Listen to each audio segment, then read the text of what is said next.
Huwag! Huwag mo akong patayin! Hindi ako masamang tao! Sila ang masasama!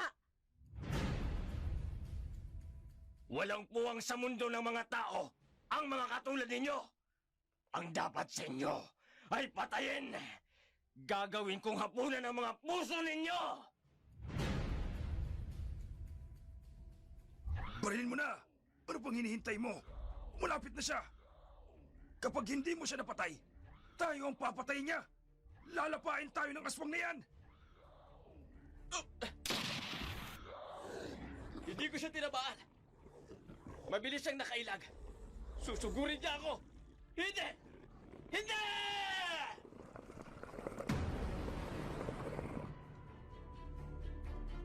Ang dunang inyong mapapakinggan ay rated SPG. Istriktong patnubay at gabay na magulang ang kailangan. Maaaring may maselang tema, lingwahe, karahasan, sexualidad, horror o paggamit ng droga na hindi angkop sa mga bata.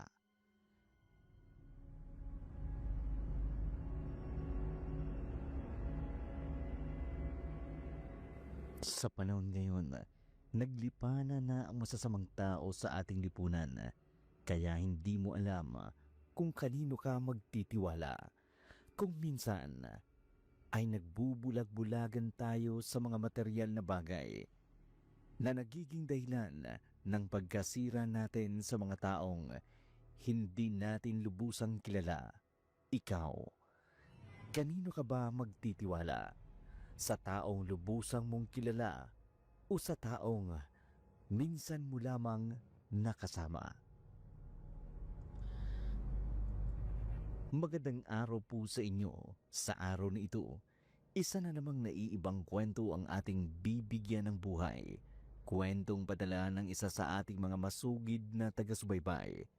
Subalit ang mga pangalan, lugar at pangyayari ay sadya naming binago upang mapangalagaan ang mga tauhang sangkot. Pero bago tayo magpatuloy, isang mahalagang paalala lamang po. Ang video na ito ay eksklusibong pag-aari ng Dark Shadow 101 Uragon Create.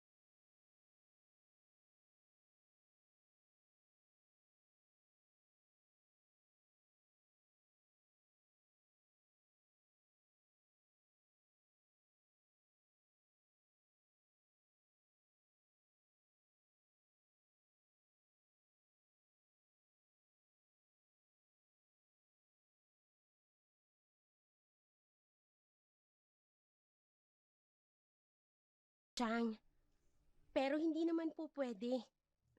Nabasta nyo na lang kukunin ng titulo ng lupa at ng bahay na naiwan sa akin ni nanay. O ano nang gagawin mo ngayon? Pababayaan mo na lang na mabulok ang bahay ninyo? Pamamahayan ng mga daga? Hindi ko naman ho yun siyang pababayaan. Aasikasuhin ko pa rin po. Kahit sa inyo ako nakatira. Pinagpagura ng mga magulang mo ang mga yan, Cathy. Hindi ka ba nanghihinayang? Aba, isipin mo naman ang paghihirap ng mga magulang mo na maipundar lamang ang mga yan. Yun na nga ho, Chong. Mahalaga sa akin itong lupa at bahay na naiwan nila inay. Dahil alam kong pinaghirapan nila ito. Kaya nga ho hindi ako makapapayag. Na basta nyo na lamang po kukunin. Hindi ko kinukuha, Cathy. Hinihingi ko nga, hindi ba? Tutal, sa amin ka nakatira ni Tio Ernesto mo. Tama naman ang tiyang Lorena mo, Cathy. Kung gusto mo namang ibenta itong lupa at bahay ninyo, may kakilala akong... Kaya ba kinupkup nyo ko? Dahil may plano kayong ibenta ang mga naiwan ni inay? Ha? Hindi ko naman sinasabing ibebenta. Ang akin lang, baka mga ilangan ka pagdating ng araw. Kung yan ang nasa isip ninyo, Chong, pasensya na. Hindi ako papayag sa gusto ninyo. Gaya ng nasabi ko, hindi ko kukunin. Mas magandang nasa ligtas at nakatagong mabuti ang mga titulo na yan. Ganun rin ho yun, Chang. Paghawak noong titulo, lumalabas na sa inyo na ito, yung bahay at yung lupa namin. Huwag mo naman sanang masamain ang sinasabi namin sa iyo, Cathy. Hindi po ako nag-iisip ng masama, Chong. Kayo, ano ba talaga ang nasa isip ninyo? Iba na yata ang tono ng pananalita mo. Baka nakakalimutan mo, Cathy. Kapatid ako ng nanay mo. Kaya may karapatan ako sa mga ari-ari ang naiwan niya. Karapatan? Sino bang nagbigay ng karapatan sa inyo para pakialaman ng mga pinagpaguran ng nanay ko? Sandali lang, huminahon ka. Huwag kang magalit. Nakikiusap ako sa iyo ng maayos. Ngayon, kung hindi ka papayag wala naman akong magagawa. Talagang hindi ho ako papayag, Chang. Ako naman, ay nagmamalasakit lang, Cathy.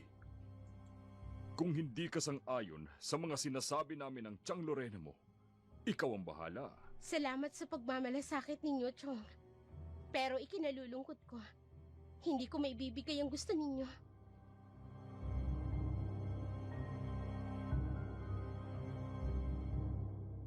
Hindi pumayag si Cathy sa kagustuhan ni Lorena. Ayon sa dalaga, dugo at pawis ang ginugol ng kanyang yumaong mga magulang sa pagpundar ng bahay at lupa na nais ang kininang tiyahin nito. Naging panatag ang dibdib ni Cathy matapos ang pagtatalong iyon. Hindi na ipinagpilitan pa ng kanyang tiyahin ang kagustuhan nito. Kaya akala ng dalaga tapos na ang problema.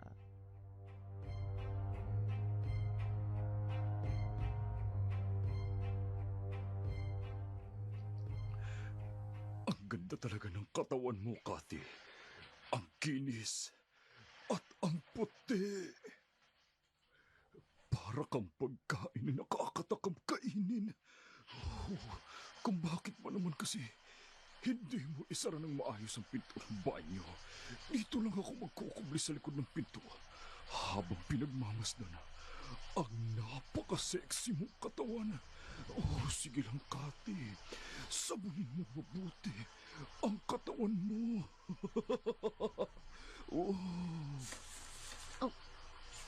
Ha? Ano? May tao ba dyan?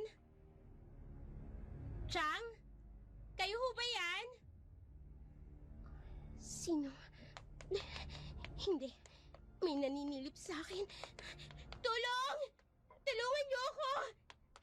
Chang Lorena! Tulong! Anong sigaw yung narinig ko? Ano nangyari? Chong, may naninilip po sa akin habang naliligo ako kanina. Naninilip ba ka mo? Sino naman ang maninilip sa'yo? Ikaw lang naman ang naririto kanina. Hindi ko alam. Sandali. Kanina pa ba kayo riyan? Chong Ernesto? Kayong... Naku! Alam ko yung iniisip mo, Cathy. Hindi ako. Napatakbo lang ako bigla nang marinig kong sumisigaw ka. Sandali. Tama ba yung narinig ko? May naninilip habang naliligo ka, Cathy? Opo, Chang. Pero bigla na lang tumakbo. Nung palabas na po ako ng banyo. Paano ka naman masisilipan? Hindi ka ba nagsasara ng pinto ng banyo habang naliligo? Sira na ho kasi yung pinto ng banyo. Kaya hindi ko naisara ng maayos. Hindi pa naman po inaayos ni Chong. At ano? Ako na naman ang sisisihin dito sa nangyaring ito? At sino pa bang dapat nasisihin, ha, Ernesto? Yung kapitbahay natin. Kung bakit ba naman kasi sa ganitong 10:00 na oras na ito, naisipan mo pang maligo, Cathy? Pwede ka namang maligo kanina pang maagay. Huwag ka na nga mga tuwiran. Teka nga. Baka naman... Bakit ganyan tingin mo sa akin, Lorena, ha? Huwag mong sabihin, ako ang pinagbibintangan mong naninilip sa pamangkin mo. Hindi nga ba, Ernesto? Ikaw lang naman itong naririto na maaaring pumasok sa loob. Ano ka ba, Lorena? Hindi ko magagawa yun sa pamangkin natin. Anak na rin ang turing ko sa kanya. Oras mo ngayon, Kathy. Dahil kinampihan ka ni Lorena. Humanda kang babae ka. Tingnan ko lang kung kampihan ka pa ni Lorena sa gagawin ko. Masama ang tingin sa akin ni Chong. Hindi kaya siya lang yung nabuboso sa akin kanina? Umalis ka na sa harapan ko, Ernesto. At baka kung ano pang magawa ko sa'yo. Alis na! Chang, ano pong nangyari sa inyo? Bakit po duguan ang braso ninyo? Pati po ang damit ninyo may dugo na rin. Eto ba? Kuwan. Nasugatan ako dun sa may tindahan. Oo, tama. Sa tindahan nga. Sa pagmamadali ko siguro. Kaya hindi ko napansin. Walang anuman ito. Walang imik na umalis si Ernesto sa harapan ng magtiyahin. Lumingon pa ito sa dalaga at tiningnan mula ulo hanggang paa, saka ibinalik ang paningin sa mukha ni Cathy. Sakto namang napatingin si Cathy. Masama ang titig ni Ernesto sa dalaga. Titig na para bang nagbabadya ng panganib. Naramdaman ito ni Cathy.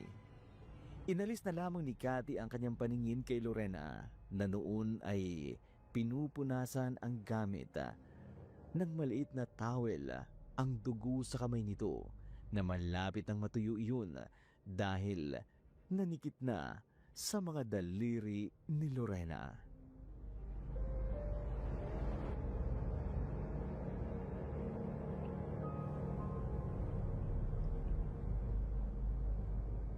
Hindi mo pa rin ba maintindihan ang ibig kong sabihin, ha, Lorena? O sadyang nagbubulag-bulagan ka? At ako pa ngayon ang hindi makaintindi? Ernesto, kahit hindi mo sabihin, nararamdaman ko yun. Nanlalamig ka na sa akin. Dahil ba matanda na ako? Ganon ba yun? Wala akong iniisip na ganyan, Lorena. Kahit kailan. Hindi sumagi sa isip ko na maghanap ng iba. Bakit ba napakahirap mong maniwala? Hindi ako tanga, Ernesto. Para hindi ko maintindihan. Kahit hindi mo aminin, alam ko yun. Na ikaw ang may kagagawa nun. Ano na lang ang sasabihin ng mga tao kapag nalaman nila ang ginawa mo? Ilang ulit ko bang ipaliliwanag sa'yo, ha, Lorena? Hindi ako ang may pagnanasa kay Cathy. Kundi siya. Inaakit ako ng pamangkin mo. Huwag mong idadamay dito si Cathy, Ernesto. Hindi yun magagawa ng pamangkin ko. Totoo ang sinasabi ko, Lorena. Pinagnanasahan ako ng pamangkin mong yan. Kahapon, tinangka niya pa akong halikan habang nakahiga sa sofa. At naghihintay sa'yo. Akala niya siguro ay natutulog ako. At talagang nagagawa mo pang siraan si Cathy para pagtakpan ang kasalanan mo. Maniwala ka, Lorena. Nang kumatok ka sa pinto, mabilis siyang pumasok sa kwarto niya at nagkunwaring tulog. Tinawag mo pa nga siya para magmerienda ng dala-dala mong banana Q. Natatandaan mo ba, ha, Lorena? Oo. Ginising ko. Dahil akala ko natutulog siya. Yun! Hindi siya natutulog nang dumating ka. Nakikiramdam lang yun. Kung sasabihin ko sa'yo, ang ginawa niya. Bakit hindi mo sinabi sa akin? O baka naman, wala ka talagang planong sabihin sa akin. Ayaw ko na nga sana ng gulo, Lorena. Pero asawa kita. Kaya sinabi ko na sa'yo. Kung ganun, nag-alaga pala ako ng ahas sa pamamahay ko? At nung isang gabi, kunwari lang yun na may naninilip sa kanya habang naliligo. Ang totoo, gusto niya lang makuha ang atensyon ko. Nakita mo naman, di ba? Kung paano niya ipagduldulan sa harapan ko yung dibdib niya. Walang hiya ka, Cathy. Matapos kitang kupkupin, ito pa ang igaganti mo sa akin. At may balak ka pang agawan ako ng asawa? Pwes, tatapusin ko ang kalandian mo.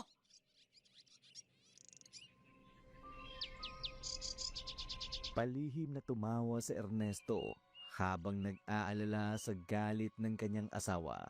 Sa loob nito ay nagtagumpay siya sa planong sirain si Cathy sa kanyang tiyahin. Nang mismong oras na yun, lumabas ng kwarto si Lorena. Mabilis na tinungo ang kwarto ng dalaga. Kumatok ng paulit-ulit, kasabay ang sigaw na umaalingaw-ngaw pa sa loob ng buong bahay. Walang Cathy na nagbukas ang pinto. Bumalik na lamang ito sa kanilang kwarto. Dumaan ang gabing yun na may kimkim na galit sa kanyang dibdib si Lorena.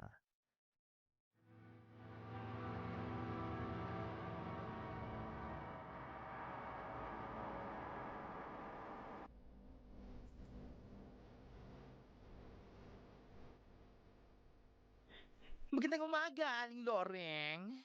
Naku, Pepay, walang maganda sa umaga. Heto, pagbilhan mo nga ako ng kape. Anong kape, Aling Loreng? Yung strong? Yung matapang, ha? As in, yung kayang-kaya kang ipaglaban? At hindi ka bibitawan? Naku, Pepay, tigilan mo ko. Bilisan mo na, bago pa masira ang araw ko. Ay, ang taray ah. Siguro, hindi na naman nadiligan kagabi ang lola mo, ah. Paano? Halos hindi ako nakatulog kagabi. Dahil sa nalaman ko. Nalaman? Ano bang nalaman nyo? Tungkol kanino? Wag na, Pepay. Hayaan mong ako na lamang ang makakaalam ng mga bagay na yun. Ay, may sasabihin pa naman ako sa'yo, Aling Loreng. Pero, huwag na lang. Mukhang hindi magandang araw ninyo. Huwag na lang. For sure, lalong masisira ang araw nyo. Kung ano man yan, Pepay, hindi ako interesado. Huwag mo nang dagdagan ang sakit sa dibdib na nararamdaman ko. Sige, kayo bahala. Tungkol sana to sa malanding pamangkin. Tungkol kay Cathy. Huwag mo ngang mababanggit sa akin ng babaeng yan. Naaalala ko lamang ang ginawa niya sa akin. Ay, klabon lola mo. Ano nangyari?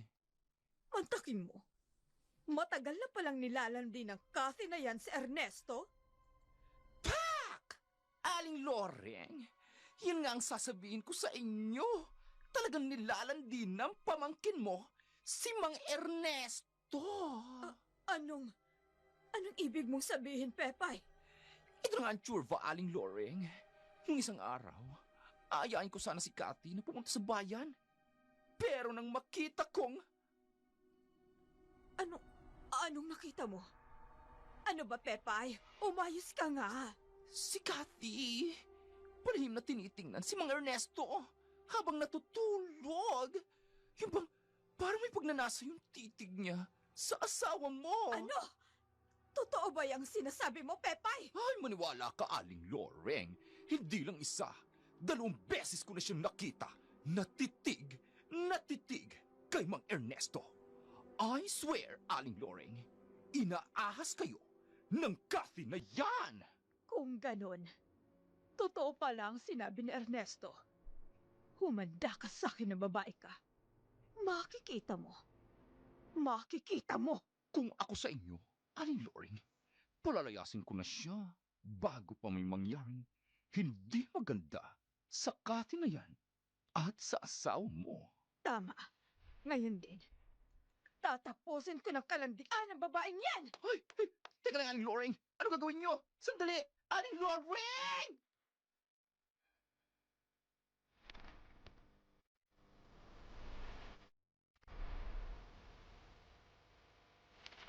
Humalakak ng napakalakas si Pepay nang makitang nag-aapoy na sa galit si Lorena.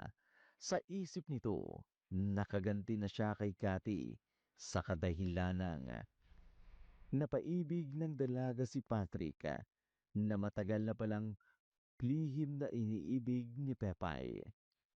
Humihingil pa si Lorena nang dumating sa kanilang bahay. Hindi sa pagod, kundi dahil sa galit kay Cathy. Sigaw dito, sigaw doon. Hinanap ang dalaga. Nang hindi makita si Cathy, pumunta ito ng kwarto ng dalaga at kinuha ang mga gamit ni Cathy na nakasabit sa hanging cabinet. Pati ang mga gamit pambabae na nakalagay sa maliit na mesa. Isinilid na rin sa maliit na lalagyan. Pagkatapos ay dinala niya ito sa salas. Sakto namang pumasok si Cathy sa pinto. Bit-bit ang mga pinamili nito sa palengke. Tumambad sa kanyang harapan nang ihagis ng kanyang tiya Lorena ang kanyang mga gamit. Nagkalat ito sa sahig. Natigilan ng ilang segundo si Cathy bago makapagsalita.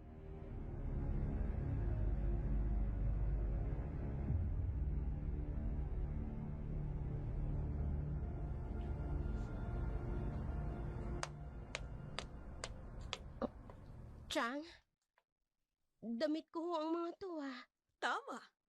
Mga damit mo at gamit mo ang mga yan. Basura sa bahay na to. Chang, ano pong ibig sabihin ninyo? Simple lang, Cathy. Aalis ka na sa bahay na to. At hindi ka na pwedeng tumira dito. Teka lang ho, hindi ko ho kayo maintindihan. Hindi mo maintindihan? O sadyang nagmamaang-maangan ka pa rin? Diretsahin niyo na lang po ako. Bakit niyo ba ginagawa sa akin to? Dahil ahas ka. Alam ko na, Cathy. Alam ko na ang lahat. Ano ho bang sinasabi niyo? Nilalandi mo ang asawa ko, hindi ba? Inaakit mo ang Tio Ernesto mo! Chang, hindi ko alam kung saan niyo nakuha ang bagay niyan. Pero alam ko sa sarili ko na hindi ko ginagawa ang mga ibinibintang ninyo sa akin. Ang Tio Ernesto mo mismo ang nagsabi sa akin na ilang beses mo siyang tinangkang halikan habang natutulog. Kung gano'n nagsisinungaling siya. Gagawin mo pang sinungaling ang asawa ko? Chang, Sa di kalayuan, natanaw ni Ernesto mula sa bintana ang pagtatalo na magtiyahin. Nakangisi ito na parabang asong nauulol. Hindi man ito naririnig ang mga sinasabi ng dalawa. Alam niyang galit na galit si Lorena dahil sa galaw ng kamay at masamang titig kay Cathy. Sa mga sinabi ko kay Lorena, siguradong palalayasin ka ng tiyahin mo. Wala ka nang magagawa ngayon, Cathy. Lalayas ka sa bahay na yan sa ayaw at sa gusto mo. Nang sa ganun, madali ko nang magagawa ang matagal ko ng plano. Ang maangkin ka, Cathy.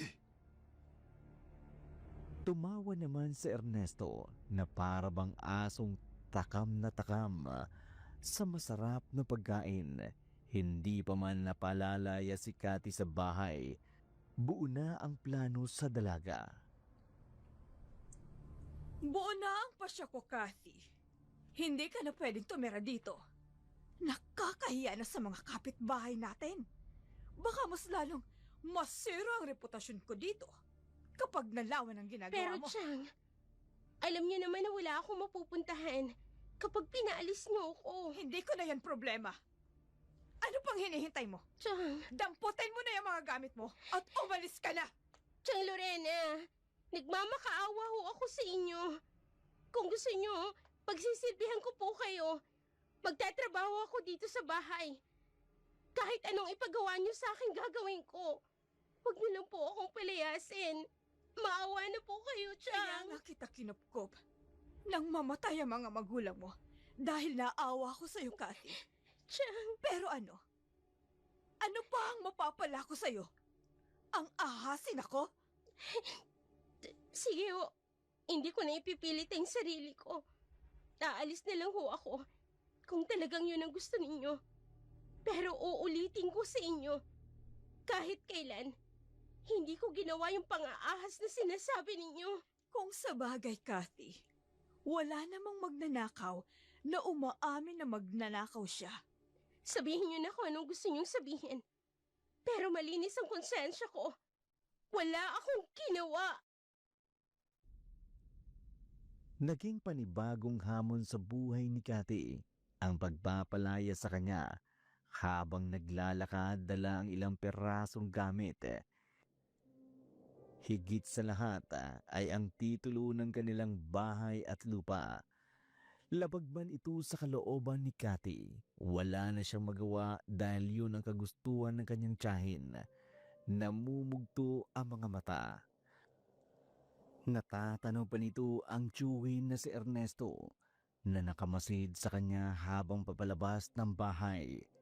Nakangisi at halatang natutuwa ito ngayong mawawala ng dalaga sa kanilang bahay.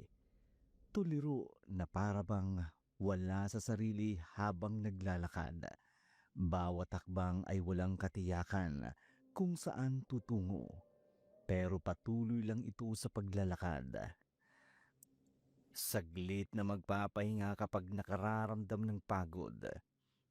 Hihingi ng tubig sa mga nadadaan ng bahay kapag nauuhaw. Isang buong araw na ganun ang sitwasyon ni Cathy.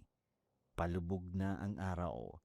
Lalong tumindi ang pagkabalisa ng dalaga kung paano at saan siya aabutan ng dilim nang biglang sumagi sa kanyang isipan.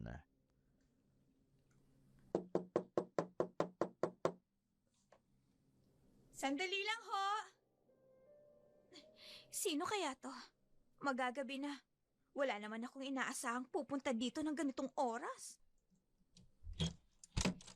Cathy? Ikaw? Ako nga. Pwede bang pumasok? Sige, pumasok ka. Salamat. Ano bang nangyari? Bakit ganyan ang itsura mo? Sa tagpong yun, hindi na pinilit ni Ami na sagutin ni Cathy ang pag-uusisa nito tungkol sa nakikitang kalagayan ng dalaga.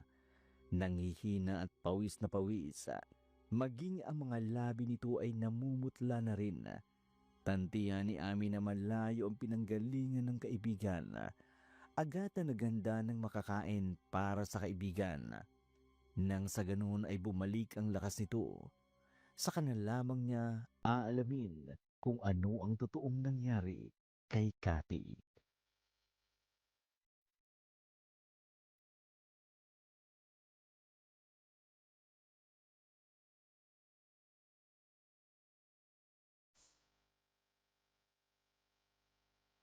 Mabuti na ba ang pakiramdam mo? Medyo okay na ako. Salamat. Ano ka ba? Huwag kang magpasalamat. Magkaibigan tayo. Pwede bang dito na muna ako makituloy? Kahit sandali lang. Sige. Pero, hindi ka pwedeng magtagal dito, Cathy. Alam mo naman na Pasensya ka na. Wala na talaga ako mapupuntahan eh. huwag kang mag-alala. Maaari kang magstay dito kahit ilang araw lang. Salamat. Teka, ano ba talagang nangyari? Pwede mo bang sabihin sa akin? Biglang tumulo ang mga luha ni Cathy nang tanungin ito ng kaibigan sa totoong nangyari. Hindi pa man nakapagsasalita si Cathy.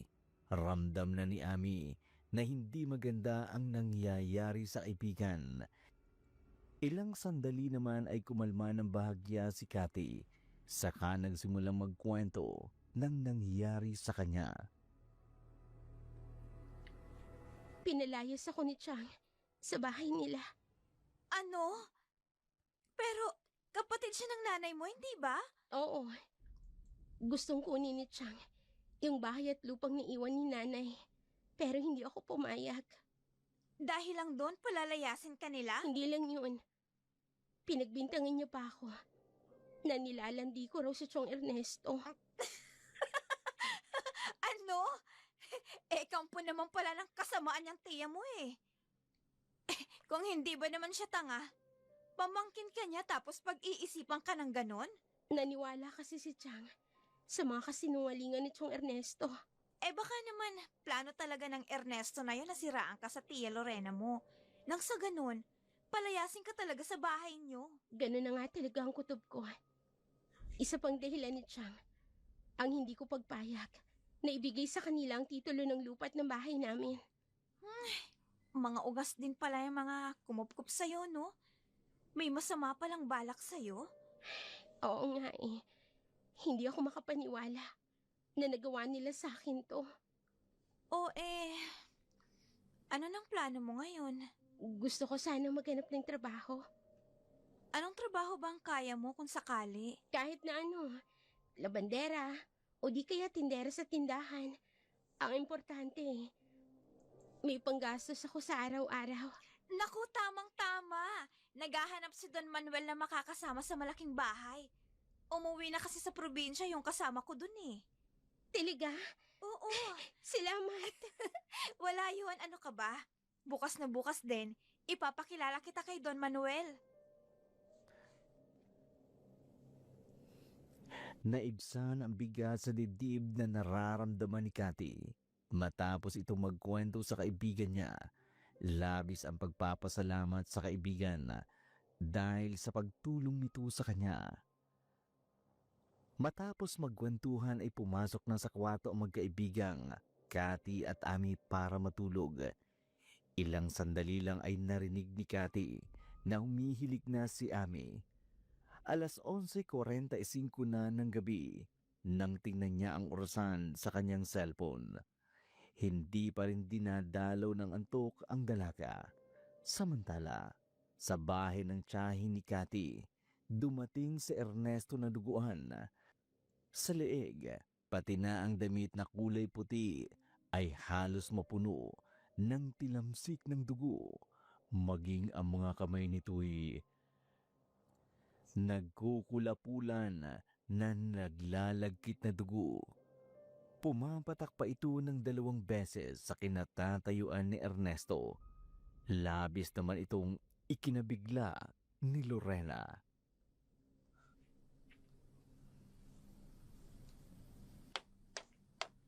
Oh, Diyos ko, Ernesto!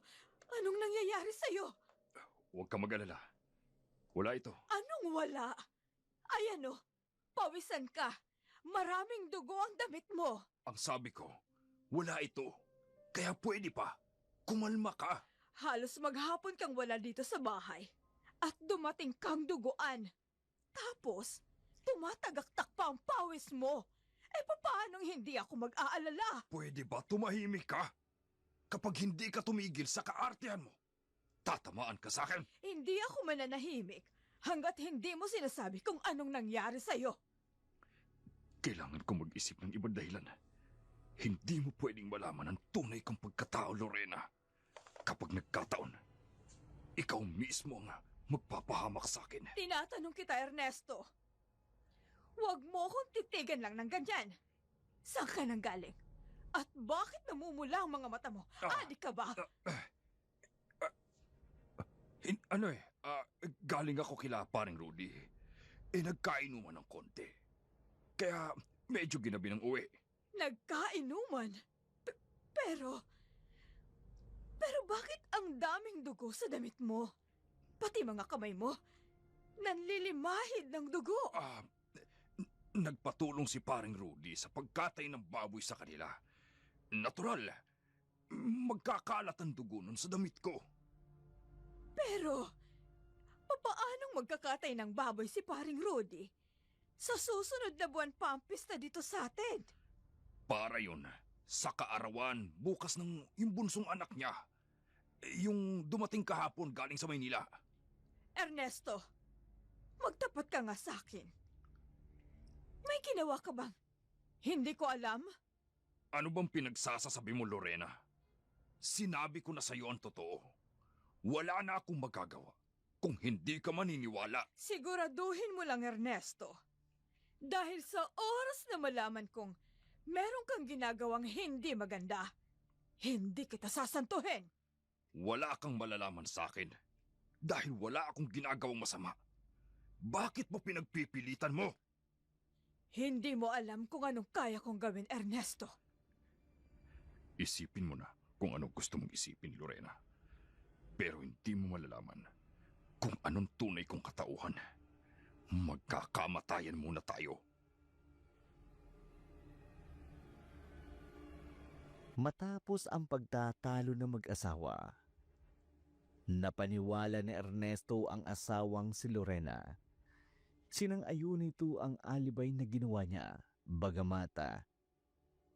Napaniwala niya ito. May pagbabanta namang binitiwan si Lorena. Sa kabila nito, Nagmamatigas pa rin si Ernesto.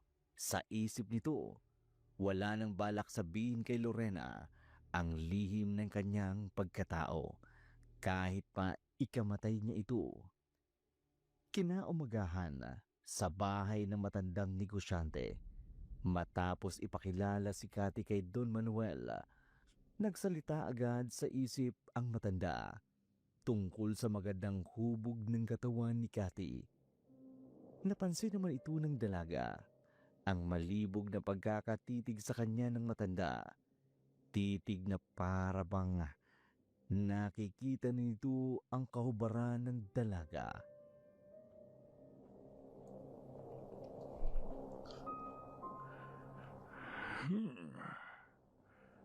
Napakaganda ng kanyang katawan.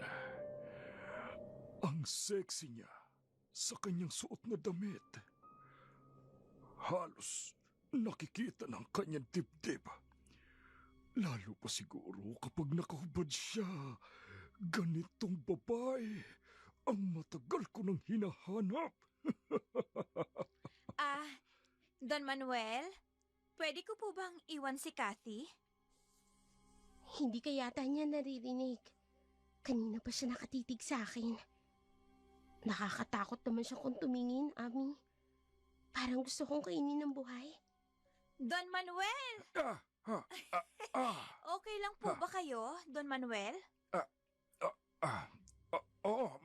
May sinasabi ka ba, Ami? Ang sabi ko po, kung pwede ko nang iwanan sa inyo si Cathy. May pupuntahan pa po kasi ako eh. Hindi ko gusto kong tumingin ng matandang to. Kung makatitig, para bang hinuhubaran niya na ako. Sige na. Maaari mo na kaming iwan dito. Sige po, Don Manuel. Cathy, bahala ka na dito Magpakabait ka lang. Mabait naman yang si Don Manuel eh. Sige. Salamat. Sige.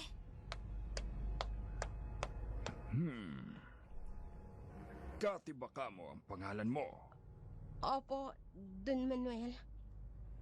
Kumusta naman ang pamilya mo? Wala na po akong mga magulang. Pinatay ang mga magulang ko. Pasensya ka na, iha. Okay lang po yun. Wala man lang bang tumulong para magkaroon ng hustisya ang pagkamatay nila? Wala po eh. Hanggang ngayon, hindi pa rin nahuhuli ang kriminal. Pasensya ka na kung naungkat ko ang bagay na yan. Naiintindihan ko po kayo, Don Manuel. May mga kamag-anak ka bang malapit dito? Wala po eh. Nasa kabilang bayan po sila. Kung ganon, saan ka nakatira ngayon? Sa ngayon po, nakitira muna ako pansamantala sa kaibigan ko. Pinalayas po kasi ako ng tiyahin kong kumupkup sa akin. Kaya ba gusto mong magtrabaho? Opo, Don Manuel. Sige po ha. Kung wala na po kayong itatanong, pupunta na po ako sa kusina. Sandali lang. Nag-uusap pa tayo eh. Huwag mo munang isipin at trabahong yan. Dito ka muna sa tabi ko. Don Manuel, ang braso ko, bitawan ninyo. Pasensya ka na, Cathy. Wala akong masamang intensyon. Pero, nagka-boyfriend ka na ba? Sige ho, Don Manuel. Maiwan ko na po kayo. Ngayon pa lang kita nakilala, Cathy. Pero nasasabik na ako sa'yo. Nakakasabik ang ganda mo. Magiging akin ka rin. Ipalalasap ko sa'yo ang bagay na hindi mo makakalimutan. Kung kailangang gumamit ako ng das, gagawin ko. Maangkin lamang kita, Cathy. Unang kita pa lamang ni Don Manuel kay Cathy. Pinagnasaan na agad nito ang dalaga. Hindi naman ito kaila kay Cathy dahil nababasa ng dalaga ang nasa isip ni Don Manuel. Sa tuwing tinitingnan siya nito ng kakaiba, tingin na may kasamang pagnanasa. Ganun na lamang ang pagmamadaling umalis ni Cathy nang mapansin na mga personal na bagay na ang itinatanong sa kanya ng matandang Don na si Don Manuel. Nang makalabas si Cathy, sinubukan pa nitong hanapin ang kaibigang si Ami, pero hindi niya na ito mahagila pa. Magkahalong kaba at pagdududa ang naramdaman ni Cathy. Kinakabahan siya dahil sa mga nakitang hindi maganda sa matandang si Don Manuel. May pagdududa man ito kay Ami na baka may alam ito sa totoong pagkatao ni Don Manuel. Ng mga oras na yun, hinanap ni Patrick si Cathy.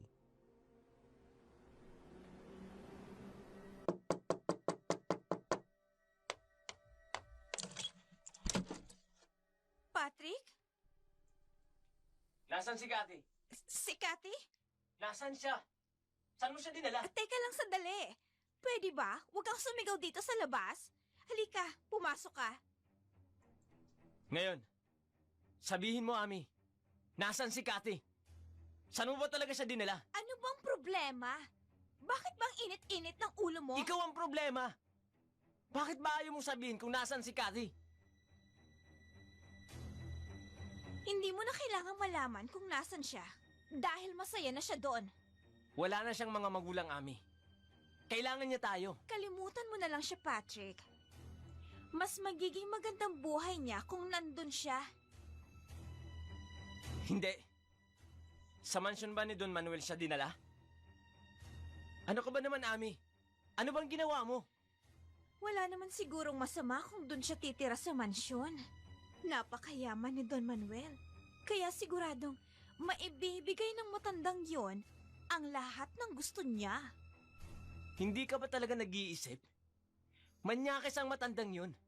Hayok sa laman. May sa demonyo ang matandang yun. Iniisip ko lang naman ang ikagaganda ng buhay niya. Lalo pa't wala na siyang mga magulang. Tama nga yung naisip mo. Pero maling taong nilapitan mo. Hindi tao si Don Manuel, Ami. Hindi siya tao. Yun lang ang naisip kong paraan para makatakas ang kaibigan natin sa kapahamakang maaaring sapitin niya sa kanyang tiyahin. At lalo na sa live-in partner niyang Tia Lorena niyang yun. Sinabi na sa akin lahat ni Cathy. Kaya alam kong hindi na siya ligtas doon. Pero lalo lamang siyang mapapahamak sa kamay ng matandang yun. Natitiyak ko yun, Ami. Pero hindi na siya pwedeng umalis doon, Patrick. Nagkasundo na kami ni Don Manuel. Nagbigay ng perang matanda sa'yo?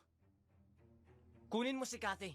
Bawiin mo siya sa matandang yun. Pero papatayin ako ni Don Manuel kapag ginawa ko yun. Ano? Pero bakit?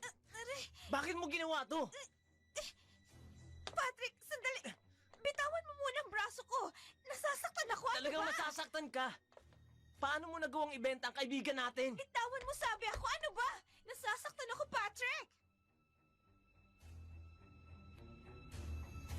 Labis ang pag-aalala ni Patrick kay Cathy. Sa maaaring sapitin nito sa kamay ni Don Manuel, marahil ay alam nito ang tunay na pagkatao ng matandang Don. Muntik pang masaktan ni Patrick si Ami dahil sa nagawa nito. Dito'y napagtanto ni Ami na nagkamali nga siya ng desisyon sa pagdala nito kay Cathy sa mansyon para manilbihan kay Don Manuel. Mabilis na umalis si Patrick sa bahay ni Ami. Pipigilan pa ito ni Ami pero hindi na nito pinakinggan ang kaibigan. Sa mga ikinikilos ni Patrick, batid ni Ami na may iniisip na plano si Patrick. Hindi niya na ito sinubukang tanungin dahil alam niyang hindi rin naman ito sasabihin sa kanya ni Patrick. Isang gabi, habang abala si Cathy sa pagsasampay ng mga nilalabang damit, tinawag ito ni Don Manuel. Akala ng dalagay paglilinisin lamang siya sa kwarto ng matanda. Ngunit iba ang naabutan ni Cathy.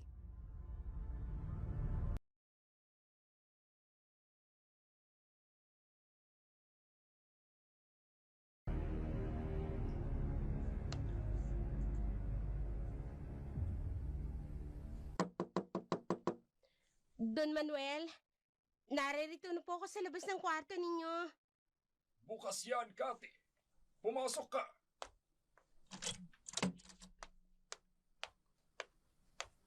Don Manuel?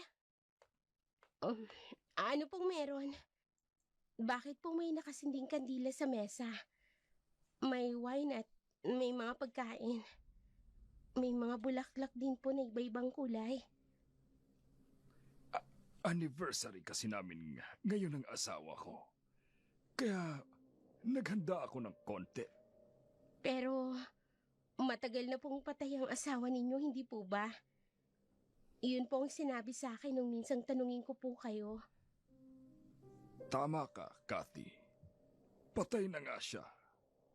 Pero sineselebrate ko pa rin ang anniversary namin. Dahil mahalagang araw ito para sa akin. At sa kanya rin nung nabubuhay pa siya.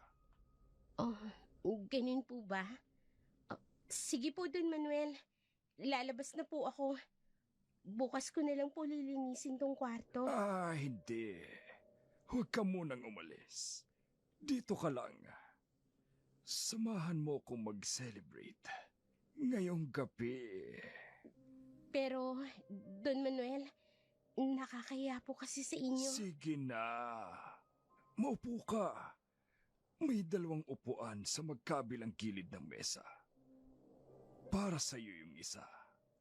At sa akin naman, yung isa. Pero, hindi po talaga ako sanay sa ganito, Don Manuel. Sandali. Naaasiwa ka ba? Dahil nakatapis lang ako ng tuwalya. Tayong 2 lang ang naririto sa kwarto. Huwag kang mahiya. Hindi po ako umiinom eh. Huwag kang mag-alala. Wine lang ang laman ng basong yan. Sa harapan mo. Ganon din tong sa akin. Hindi po talaga ako umiinom. Matitiis mo bang makita na nag-iisa akong nagdiriwang ngayong gabi? Pero, Don Manuel, kasi... Sige na. Kahit isa lang. Hindi mo man lang baga ako pagbibigyan. Sige po. Isa lang po talaga ang kaya ko. Sige. Kahit isa lang. Cheers! Cheers.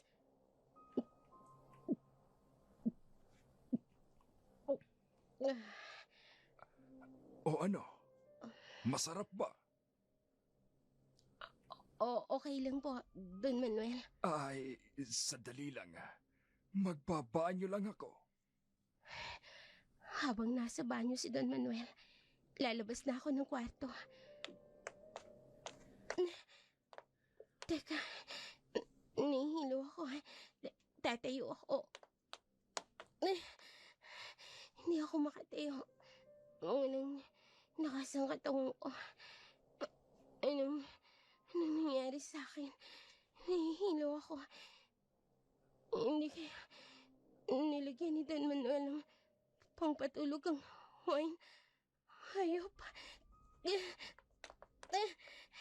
Kailangan ko makalabas dito. Napilitin ko makatayo. Hindi ko na may hakbang. Ako.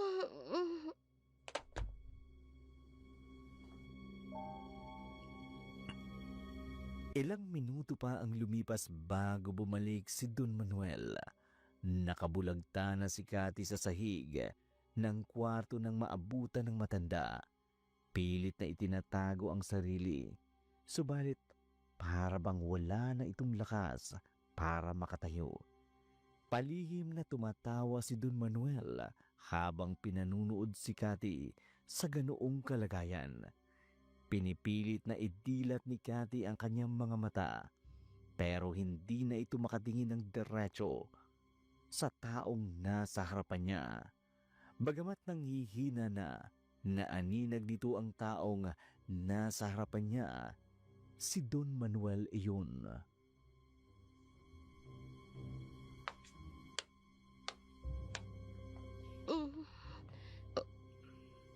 Ano? Sa akin. Huwag ka nang magsalita. Wala ka rin namang magagawa. Halika. Bubuhatin kita. Paliligayahin kita, Kati. Huwag ka nang magpumiglas. Wala ka nang magagawa. Yung mga braso at kamay mo. Alam kong wala ka ng lakas. Dahil dinamihan kong inilagay ko pampatulog sa wine na ininom mo kanina.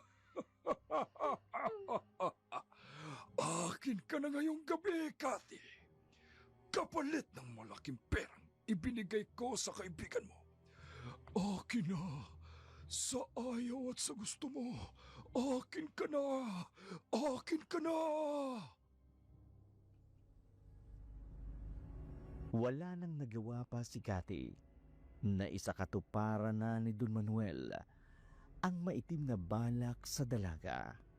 Ang pagsamantalan ito habang ginagawa ang kahiyupan ng matanda ay naaninag ni Cathy ang mukha ng taong nakakubabaw at umaangkin sa kanya. Hindi na nagawa pang lumaban ng dalaga dahil sa epekto ng pampatulog na inilagay ni Don Manuel sa inumin ng dalaga. Paulit-ulit na pinagnanasaan at pinagpapasasahan ng matanda ang katawan ni Cathy. Nakangisi at minsay nakadila pa ito. Nang matapos na ay nagbiis na si Don Manuel. Naupo sa harapan ng mesa at mariing pinagmasdan ang hubot-hubad na katawan ni Cathy.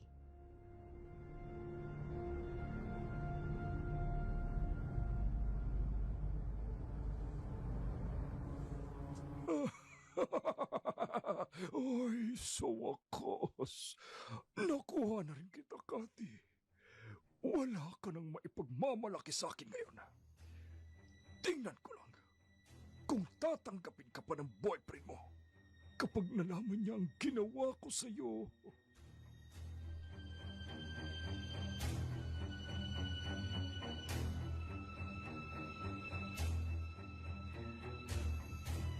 Wala pa ring malay ang dalaga. Muling pinagmasdan ng matanda ang buong katawan ni Cathy. Umiiling-iling ang matandang si Don Manuel. Sa tagpong iyon, malalakas na mga yabag ang narinig ni Don Manuel mula sa labas ng kwarto na kinaruroonan nila Cathy. Dahan-dahang binuksan ni Don Manuel ang pinto. Sakto lang para makita niya kung sino o ano ang mga yabag na kanyang narinig. Nanlaki ang mga mata ng matanda nang makita nito ang isang lalaking nakatayo sa di kalayuan ng pinto ng kanyang kwarto. Nakatalikod ito kaya hindi niya makilala o kahit maaninag man lang ang mukha nito. Akmang tatawagin niya ito nang biglang tumakbo ang lalaki papalayo.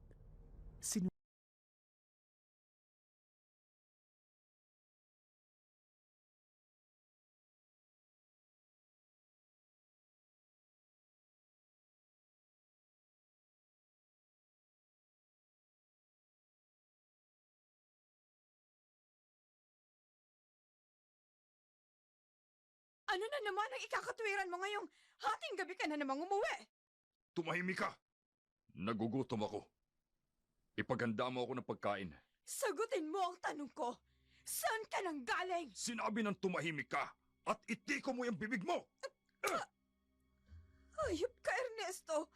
Demonyo ka! Huwag mo akong pilitin, Lorena. Baka ikamatay mo kapag nakita mong demonyo sinasabi mo! Tawan mo ang buko! Nasasaktan ako! Hindi lang sakit ang ipatitikim ko sa'yo kapag hindi ka tumigil! Hindi ako natatakot sa'yo ngayon, Ernesto. Sawang-sawa na ako sa masamang ugali mo! Sinong pinagmamalaki mo? Yung pamangkin mong mukhang pera? Anong ginagawa mo sa bahay ni Don Manuel sa ganitong oras ng gabi? At kausap mo ang mga adik na yon?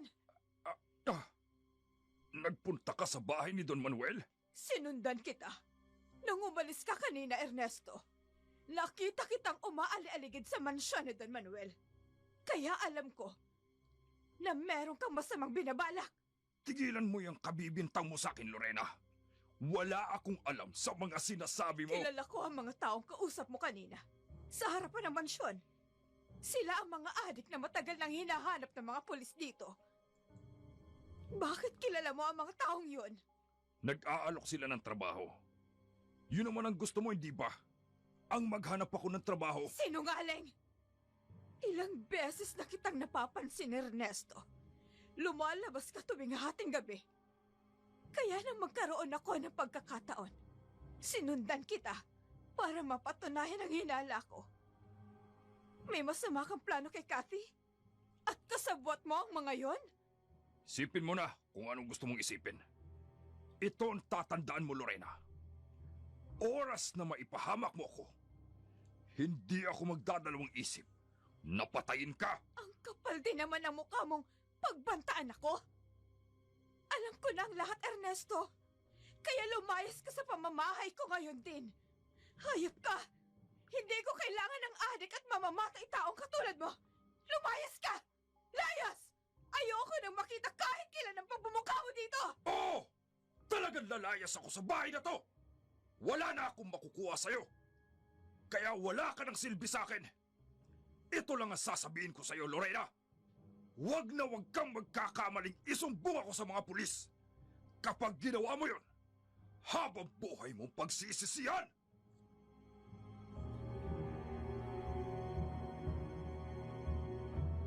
Tuluyan ang pinalayas ni Lorena si Ernesto. Noon pa man, nanghihinala na si Lorena sa mga ikinikilos ng asawa. Ang pag-alis nitong hating gabi, kung minsan naman ay hindi umuwi ng magdamag. Hindi nga siya nagkamali ng hinala. Huli na nang matuklasan niya ang totoong pagkatao ng kanyang ka-live-in partner. Isang drug addict si Ernesto. Ayon kay Lorena, maaring sangkot pa ito sa mga nangyayaring krimen sa kanilang lugar, tulad na lamang ng pagnanakaw, panggagahasa, at pagpatay sa kanilang mga kababaryo. Samantala, sa mansyon ni Don Manuel, hindi na kontento ang matandang Don sa panggagahasa kay Kathy. Ikinulong niya pa ito sa kanyang mansyon, maging si Ami. Kinasabwat pa nito para magawa ang kagustuhan nitong maikulong ang dalaga.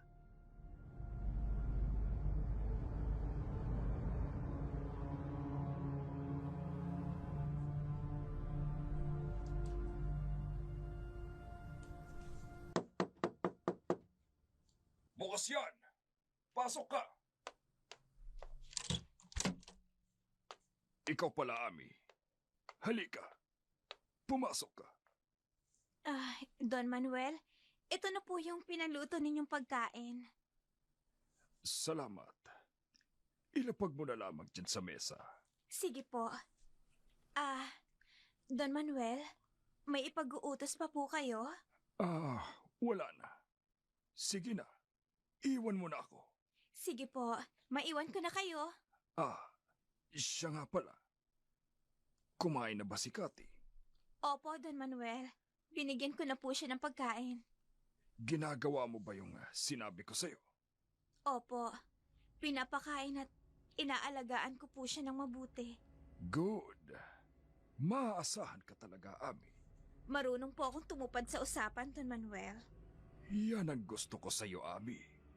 Bukod sa maganda at sexy ka, may isang salita ka pa.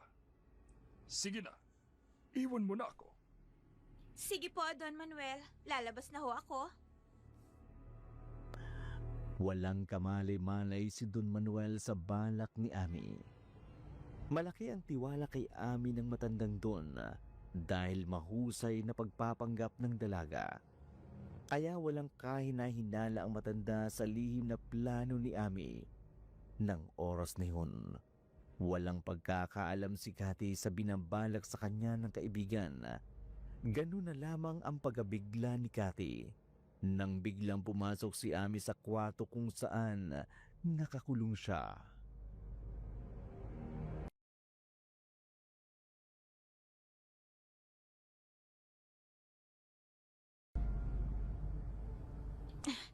Kailangan ko magmadali. Pupuntahan ko si Cathy sa kwartong pinagkulungan sa kanya ni Don Manuel.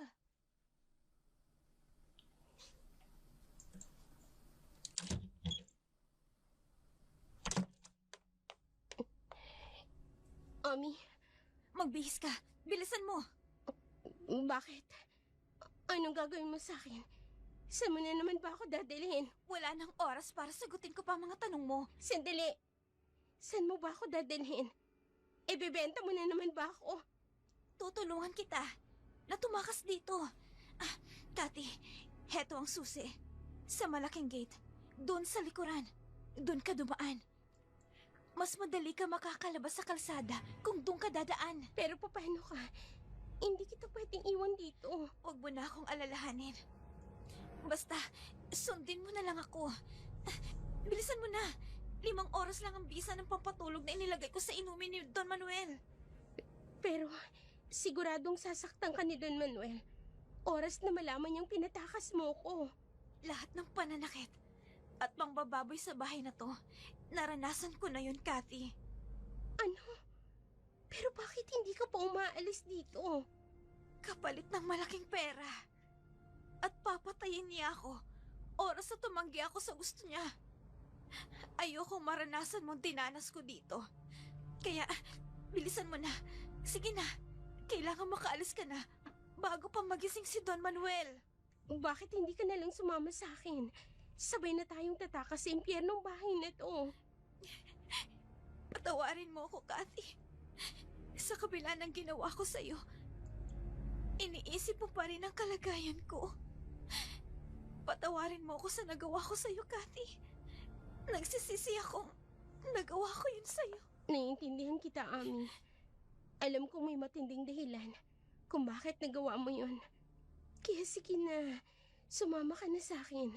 Tumakas na tayo rito. Hindi. Ako na ang bahala sa sarili ko. Sige na, umalis ka na. Wala nang ibang pagkakataon para tumakas ka. Salamat. Maraming salamat. Sige na, mag-iingat ka. Bago tuluyang lumabas ng gate ng malaking bahay si Cathy, lumingon pa ito kay Ami na kumakaway bilang pagpapaalam. Nakatanaw lamang si Ami sa may malaking gate ng mansyon hanggang sa mamalayan niyang nakalabas na si Cathy. Ilang segundong napako si Ami sa kinatatayuan nito. Walang kurap na natatanaw kahit nakalabas na ang kaibigan nito. Sa likod ng mansyon, kaliwat kanan ang lingon ni Cathy. Habang dahan-dahang naglalakad papalayo ng mansyon, sa di kalayuan may nakatayong lalaki. Nakasuot ng itim na jacket. Hindi makita ang muka dahil nakatalikod ito. Akala ni Cathy ay si Patrick ang lalaking iyon, kaya nilapitan niya ito para humingi ng tulong.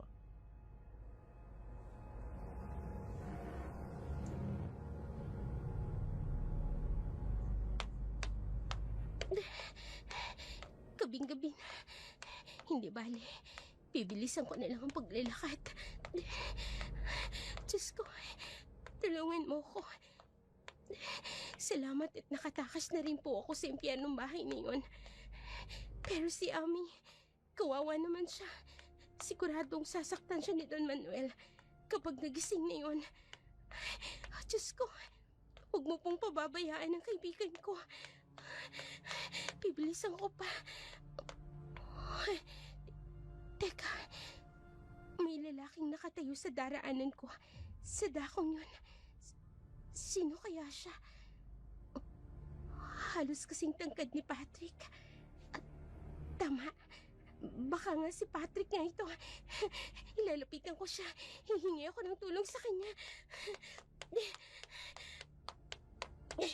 Patrick? Ikaw ba yan? Patrick? Ako to, si Cathy.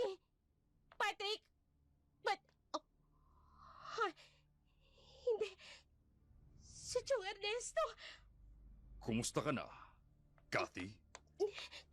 Chong, Ako nga.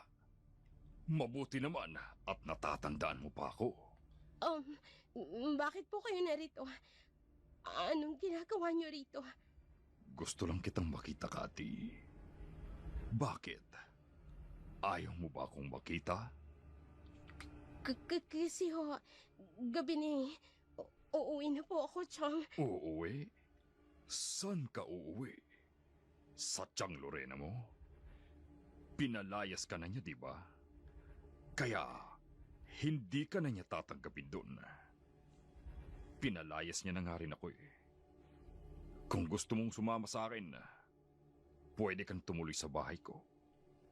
Gusto mo ba? Huwag kang lalapit sa akin. Huwag kayong lalapit. Bakit? Anong gagawin mo kung lumapit ako sa'yo? Sisigaw ka, ha? Sige, subukan mong sumigaw. May hawak siyang patalim. Chong, ano bang gagawin niyo sa akin? Kapag sumigaw ka, itatara ko to sa leeg mo. Sumama ka sa akin. Kung ayaw mong hiwain ko yung dibdib mo. Sayang yan, oh. Ang puti-puti pa naman. Chong, maawa kayo. Huwag niyo gawin sa akin to.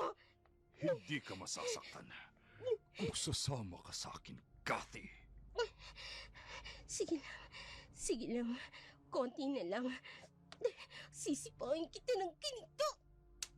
No! Yung kang babae ka. Babasagin mo pa yata ang... Pagkakataon ko na to para makalayo rito. Kailangan kong makalayo.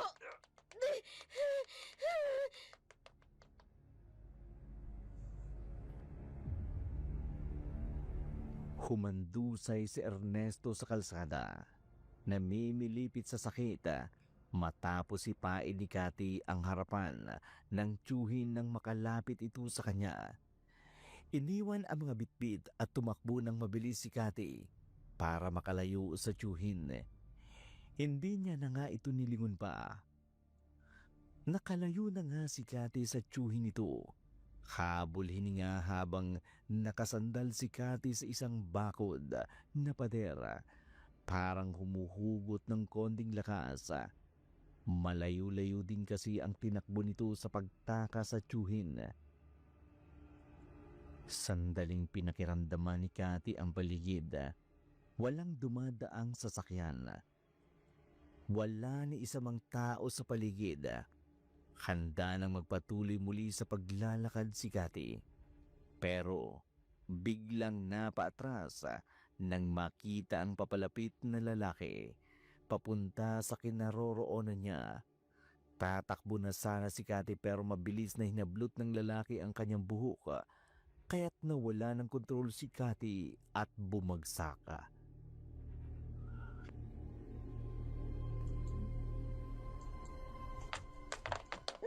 Ano ba? Iwan niyo ako! Tulong! Tulungan niyo ako! Tulong!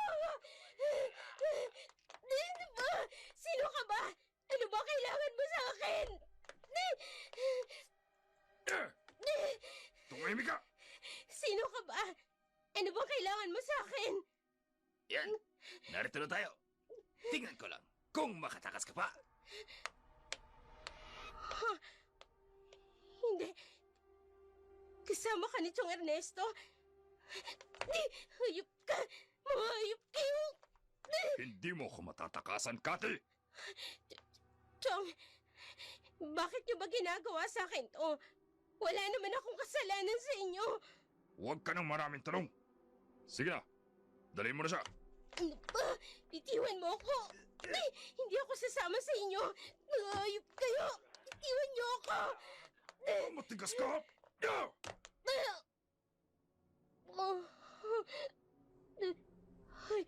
Hayop kayo. Isakay mo na yun sa sasakyan. Sige, boss.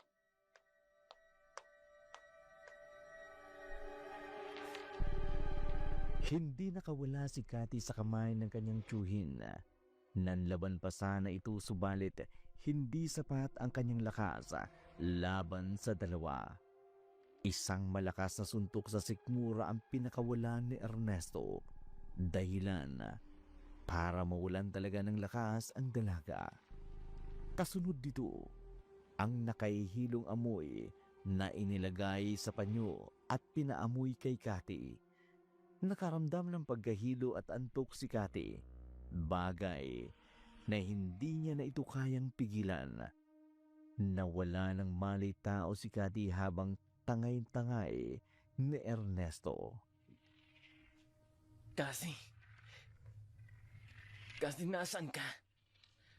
Ang sabi ni Ami, dito siya dadaan sa malaking gate sa likod ng mansyon. Pero wala si Cathy. Nasaan na ba siya? Kanina pa dapat siya naroon. Pero hindi siya dumating sa oras na usapan namin. Masama ang kutob ko. May nangyayaring hindi maganda kay Cathy. Teka. Ano to? Pulseras? Oo nga. Kilala ko kung kanino to. Kay Cathy. Sa kanyang pulseras na to. Hindi. Ibig sabihin nakaalis na si Cathy. Pero hindi nakarating sa usapan namin. May dumukot kay Cathy.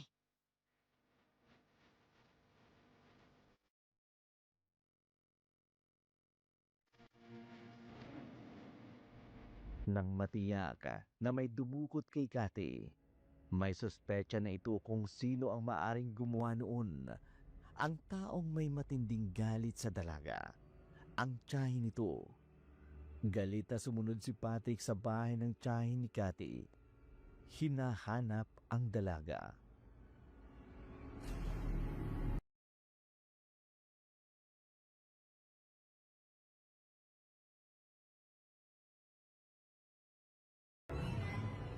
Nasaan si Cathy? Si Cathy baka mo. Ilabas niyo si Cathy! Alam kong narito siya sa inyo! Wala dito si Cathy, Patrick. Nasa mansyon siya, hindi ba? Pero kanina pa dapat kami magkikita. Pero hindi siya dumating dahil ipinakidnap niyo siya. Hindi ko alam ang pinagsasasabi mo, Patrick. Huwag na kayong magmangmangan pa, Aling Lorena. Alam kong kayong dumukot sa pamangkin niyo. Dinukot? Ano bang dinukot ang pinagsasasabi mo? At saka, bakit ko naman dudukutin ang pamangkin ko? Alam kong malaki ang galit niyo kay Cathy. Kaya kayo lang ang maaaring gumawa nun sa kanya.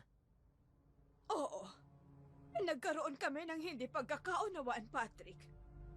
Pero hindi rason yun para dukutin ko at ipadukot ang pamangkin ko. Kayo lang ang maaaring gumawa nito sa kanya.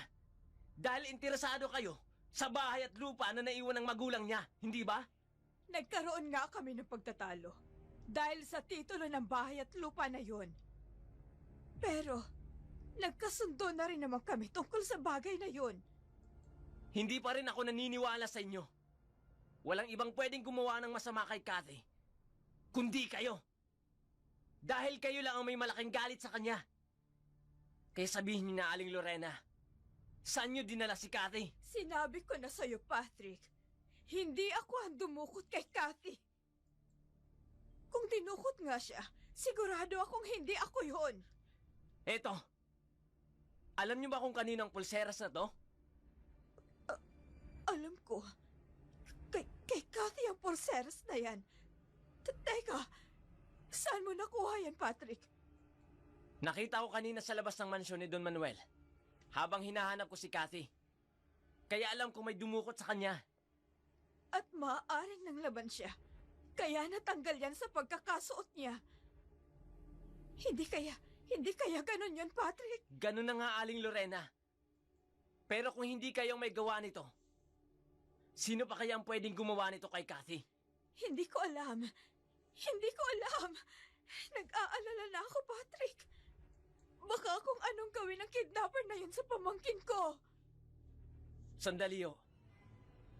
Kung wala kayong kinalaman sa pagkawala ni Cathy, hindi kayang ang asawa niyong si Mang Ernesto ang may gawa nito? Hindi. Si Ernesto nga ang dumukot kay Cathy. Matindi ang pagnanasa ni Ernesto sa pamangkin ko. At natitiyak ko, Patrick, ang adik ng si Ernesto ang may gawa sa pagkawala ng pamangkin ko. Patrick, tulungan mo ko. Bawiin natin ang pamangkin ko sa adik na yon. Bakit nyo pa siya pinakisamahan? Alam nyo na palang adik si Ernesto. Nadamay patuloy ang pamangkin ninyo. Huli na nang napagtanto kong ginamit lang pala ako ng adik na yon. Walang hiya siya. Pagbabayaran niyang ginawa niyang ito sa pamangkin ko. Ganun na lamang ang pagkabigla ni Lorena nang sumagi sa isip nito na maaring si Ernesto ang dumukot sa kanyang pamangkin. Mas tumindi pa ang galit ni Lorena sa adik na si Ernesto na may pag-aalala dahil alam nito ang maaring gawin ni Ernesto sa kanyang pamangkin. Maging si Patrick, hindi alam ang gagawin nang malamang si Ernesto nga ang maaring dumukot kay Cathy. Dumagdag pa sa alalahanin ni Patrick. Nang maalala si Ami, alam niya ang pwedeng gawin ni Don Manuel. Oras na para magising ito at malamang nakatakas si Cathy. Siguradong matinding parusa ang sasapitin ni Ami. Hindi nga nagkamali si Patrick. Agad na hinanap ni Don Manuel si Cathy nang nagising na ito.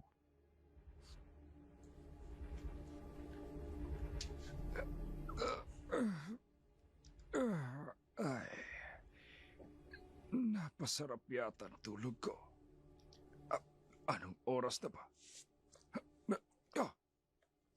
Mag-aalas 12 na ng hating gabi. Nasaan ba si Ami? Ami! Ami! Don Manuel? Ay, gising na pala kayo? Si Cathy, pinakain mo na ba? Si Cathy ho? Ano bang nangyayari sa'yo? At parang wala ka sa sarili mo, ha? Wala ho, Don Manuel. Halika. Samahan mo na lang akong puntahan siya sa kwarto niya.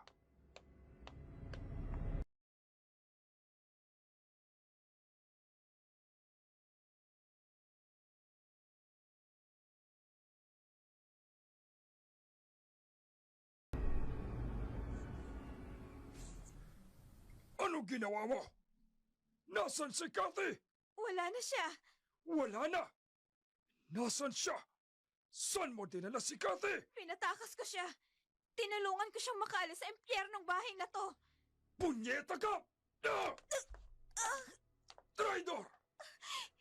Saktan niyo na ako, Don Manuel, hanggat gusto niyo. Pero hindi ko ahayaan na pati ang kaibigan ko magiging alipin na kahayupan ninyo. Ngayon, matitikman mo ang pagiging hayop ko!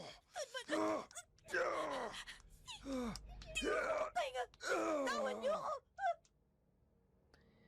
Pilit mang nagpupumigla si Ami habang sinasakal ni Don Manuel. Nang makakuha ng pagkakataon, ay nakawala ito sa pagkakasakal ng matanda. Abot ang hininga nang bumagsak siya sa sahig. Patayo na sana si Ami nang hampasin siya ni Don Manuel sa ulo. Gamit ang flower vase, muling bumagsak si Ami sa sahig. Sumirit ang dugo sa ulo. Gumapang siya papalapit sa pintuan ng kwarto para tumakas. Subalit, mabilis na hinablot ni Don Manuel ang kanyang mga paa pabalik sa loob ng kwarto. Mistulan ng naliligo sa sariling dugo si Ami dahil sa patuloy na pag-agos nito mula sa kanyang ulo. Nakaramdam naman ng panghihina si Ami. Patayin niyo na lang ako, Don Manuel. Sa ginawa mong pagtraidor sa akin, talagang kamatayan ang ibibigay ko sa'yo. Hayop kayo. Pagbabayaran niyo kasama ang ginagawa ninyo. Sabihin mo sa akin, may iba pa bang nakaalam sa nangyari? Kung meron man, hindi ko sasabihin sa inyo. Tingnan natin kung hindi mo sasabihin kapag dumantay na sa katawan mo ang sinturong to. Kahit patayin Talagang matigas ka, ha? Ya! Ya! Ya! Ya! Ah! Uulitin ko, Ami.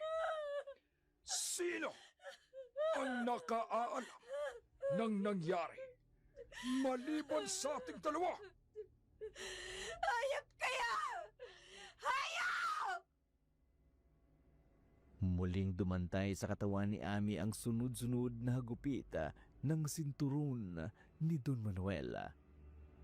Saka lamang ito huminto nang mapansing hindi na gumagalaw si Ami. Nawala na ito ng malay. Habang nag-aagaw buhay si Ami, nanganganib rin ang buhay ni Cathy sa kamay ng tiyuhin nitong si Ernesto. Dinala nito si Cathy sa hideout kung saan siya nagtatago kasama ang kapareho niyang mga adik. Handa na nito ang kinin ang dalagang matagal niya nang pinagnanasaan.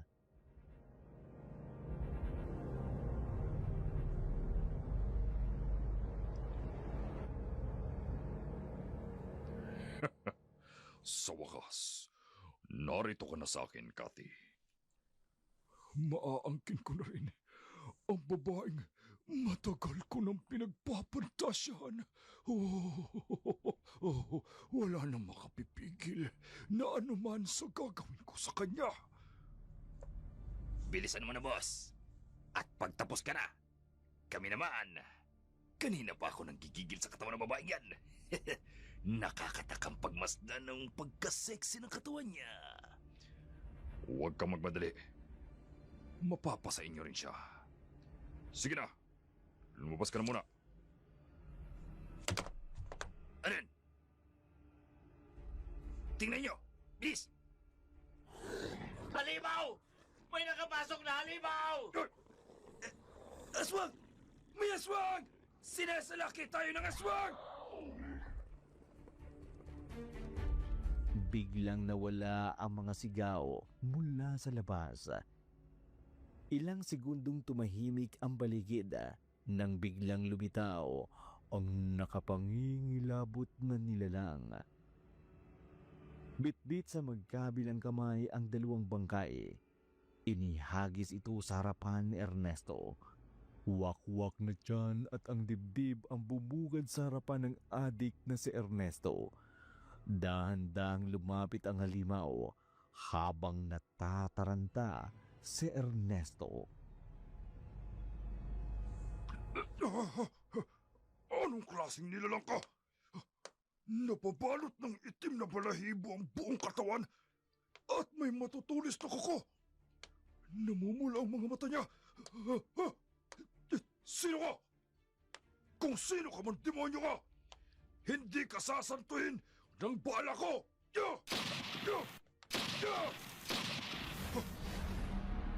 Hindi ko siya tinamaan. Mabilis siyang nakailag. Susugurin niya ako! Hindi! Hindi! Ah!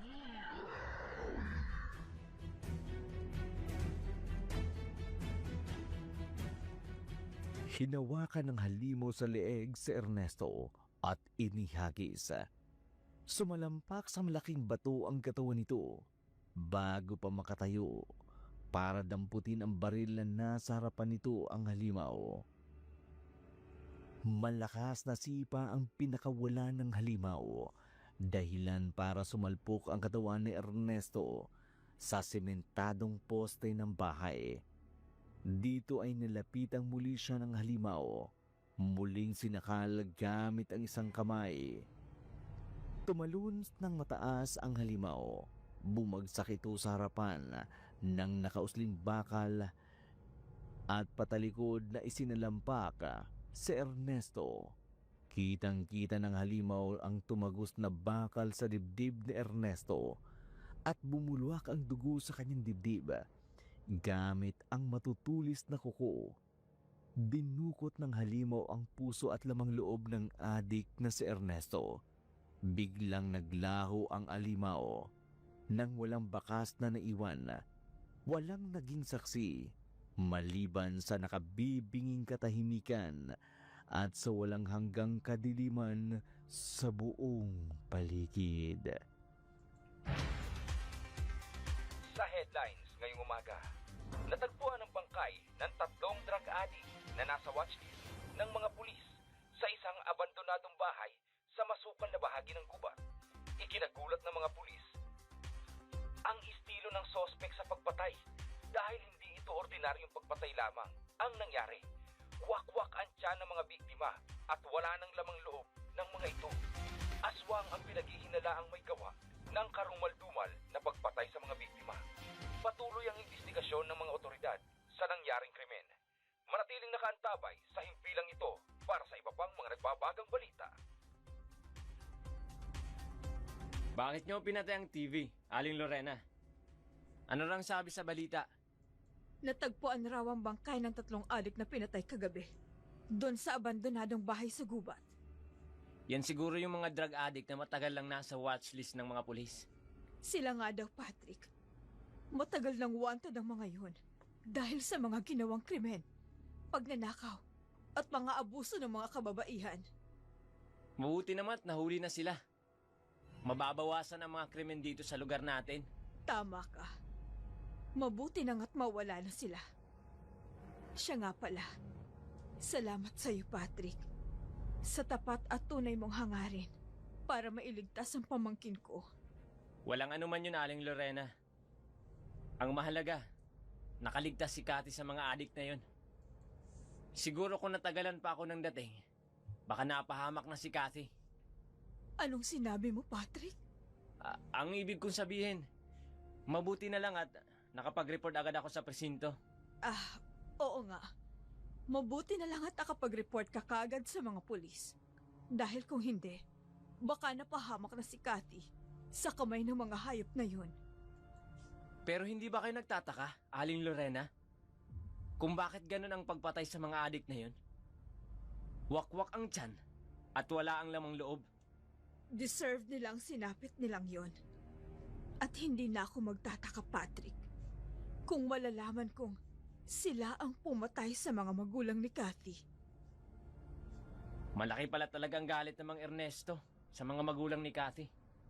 Dahil matindi ang interes niya sa mga properties ng kapatid ko. Pati si Cathy, idinamay sa masamang hangarin niya. Nagkamali siya ng kinante. Sa wakas, nakaganti na rin ang kapatid ko sa mga kawalang hiyaan ni Ernesto. Sige ho, Aling Lorena. Magpapaalam na po muna ako. Natutulog pa si Cathy. Hindi mo na ba hihintayin na magising siya? Hindi na po muna, Aling Lorena. Pakisabi na lang ho. Duman ako dito. Sige, ikaw ang bahala. Salamat ho. Walang anuman. Mag-iingat ka, Patrick. Panatag na ang loob ni Lorena, gayong wala na ang kinatatakutan nito. Ang adik na si Ernesto. Ligtas na si Cathy sa maaring kapahamakan. Maging si Patrick naman ay naibsan ang alalahanin. Isa lamang ang iniisip nito kung paano mababawi si Ami sa matandang si Don Manuel.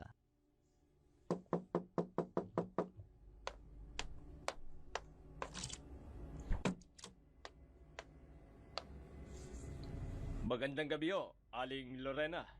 Magandang gabi rin ho, sir. Ano ho bang kailangan ninyo? Ako si SPO2 Luminaw. At ito namang kasama ko, si SPO1 Magtalastas. Galing ko kami sa Presinto 4. Ano ho bang maipaglilingkod ko sa inyo, sir? May dala ho kaming warrant of arrest para sa inyo. Warrant? Huhulihin niyo ko? Pero bakit? Ano bang kasalanan ko? Chang, anong ibig sabihin nito? Bakit ka huhulihin nila? Hindi ko alam, Cathy. Sir, baka mali ang taong pinuntahan ninyo. Oo nga po, sir. Baka ako nagkakamali lang kayo ng pinuntahan. Ganito kasi yon. Nagsampa ng reklamo laban sa inyo ang pamilya ng napatay.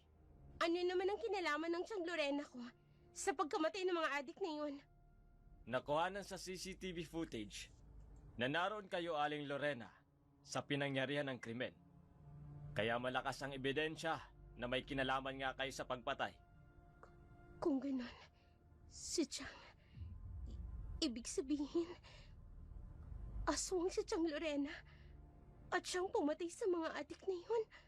Huwag mo akong tingnan ng ganyan, Cathy. Alam ko ang iniisip mo. Huwag mong sabihin, naniniwala ka sa kanila. Pero Chang, paano naroon ka sa lugar na yun? Hindi ko alam. Maaring may personal na galit sa akin ang kung sino mang yun, kaya idinidiin nila ako. Ang mabuti pa ho, Aling Lorena, sumama na lang ho kayo sa amin ng mahinahon. Sandali lang po. Baka nagkakamali lang ho kayo. Aling Lorena, hinuhuli ka namin sa salang pagpatay. Ikaw ay may karapatang manahimik. Ang lahat ng iyong sasabihin ay maaaring gamitin laban sa iyo sa korte. May karapatan kang magkaroon ng abogado. Kung wala kang pambayad sa abogado, bibigyan ka ng libre ng gobyerno. May karapatan kang makausap ang iyong abogado bago ka namin tanungin at maaari mo ring makausap siya habang tinatanong ka namin. Nauunawaan mo ba ang inyong mga karapatan? Chang Lorena. Tayo na ho. Dinampot ng mga pulis si Lorena dahil inakusahan siyang pumatay sa mga adik na natagpuan. Ayon sa reklamo, nakita umano sa CCTV na naroroon si Lorena sa lugar na pinangyarihan ng pagpatay. Mariing itinanggi ni Lorena ang akusasyon laban sa kanya. Napaisip si Cathy sa kanyang tiyahin. Napaisip ang dalaga na baka aswang nga ang kanyang tiya Lorena. At ito nga ang tunay na pumapatay. Ayon pa sa dalaga, hindi malayo na aswang nga ang pumatay dahil kakaiba nga ang pagpatay sa mga ito. Sa mansyon naman ni Don Manuel, nakalupasay si Ami matapos gahasain ng matanda. Halos mapatid din ang hininga nito dahil sa sobrang pagod at panghihina. Kung hindi mo sana pinatakas si Cathy, hindi mo sasapitin ang ganito, Ami. Hayop ka. Wala kang kasing sama. Masahol ka pa sa hayop. Ikaw naman kasi, kung bakit ako pang nakuha mong traidorin, matatanggap ko pa kung ikaw ang mawawala. Pero hindi. Pinatakas mo si Cathy. Dahil hayop kayo. Hayop! Ngayong wala na si Cathy. Dahil sa katraidoran mo, ikaw ang magiging alipin ko hanggang gusto ko. Paliligayahin mo ko kapag sinabi ko.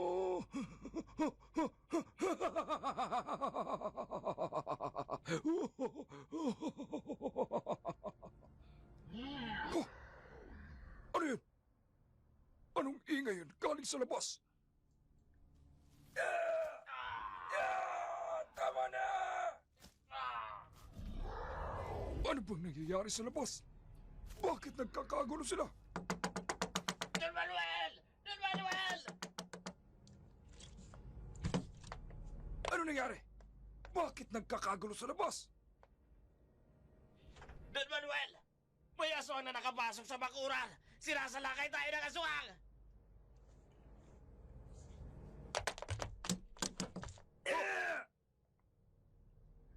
Ano bang ginagawa nyo?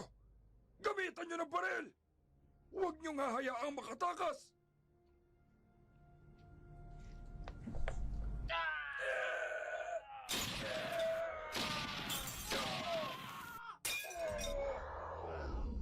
Sige! Puputukan nyo!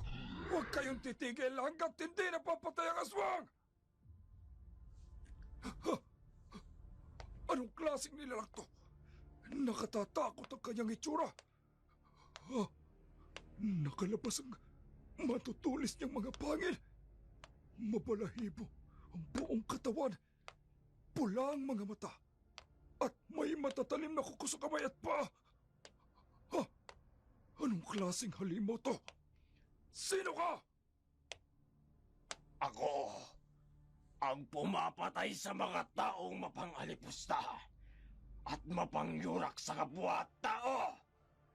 Tatapusin ko na ang kalibugan mo, hayop ka!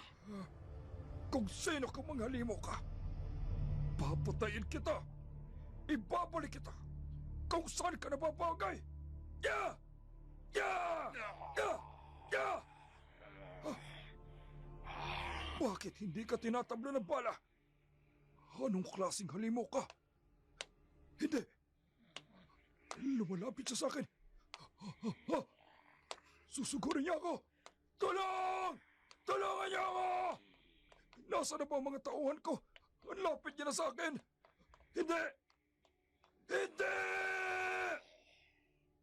Nasakmal lang aswang sa liig si Don Manuel.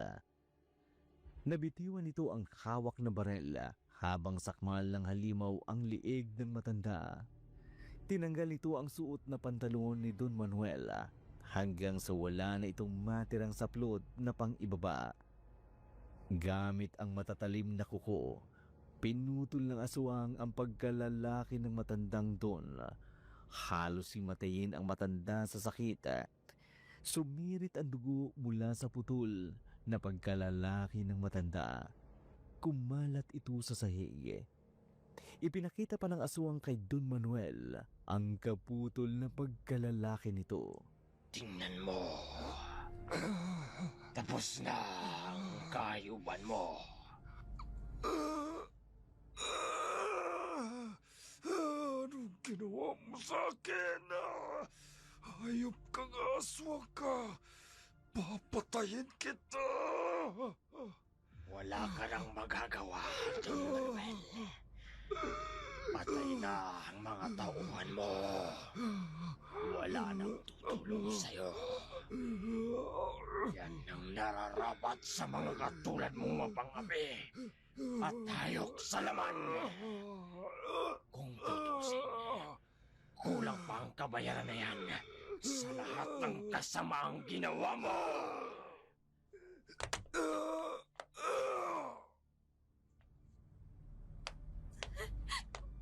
Maawa ka sa akin. Huwag mo ako papatayin. Hindi ako katulad nila. Hindi ako masamang tao. Parang awa mo na. Huwag mo ako papatayin. Parang awa mo na. Tinatanggal mo ang mga tali sa kamay at pako. Tumakas ka na. Ha? Salamat. Maraming salamat.